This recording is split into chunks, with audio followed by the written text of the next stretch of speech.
Hello नमस्ते सबैजनालाई केटा हो सबैजनालाई यो माथि देख्नु भएको छ नि त्यो पहिरो जस्तो त्यो चाहिँ ऐसरखोला आउने बाटो रोड हो। यो चाहिँ ऐसरखोला गाउँपालिका यो चाहिँ ज्यामिरे यो खोल्साबाट काटेको छ नि। यो चाहिँ के भन्छ यो खोल्सा चनौटे खोला। यो चनौटे खोलाबाट काटेको यता चाहिँ रावे खोटाङ जिल्लाको रावेसी गाउँपालिका वार्ड नम्बर 4 डुम्रेधरा पानी हेडाफा पर्छ हैन। अनि सरर हेर्नुहुन्छ यो तल चाहिँ दुधकोशी छ। यो चाहिँ कुमलटारलाई तानेको लिफ्टिनको सोलर पनि देख्नु भएको छ तल देख्नु भएको छ तल हो। यता हेर्नुहोस् है त त्यो चाहिँ ठुली बेसीको साइड।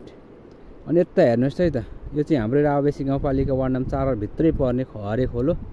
अनि यता हेर्नु है यता चाहिँ धारापानी ऊ त्यो बिल्डिङहरू देखेको चाहिँ धारापानी स्कुल ऊ माथि देखेको चाहिँ कोटगढी त्यो सल्ला थुम्की अनि डाँडागाउँ।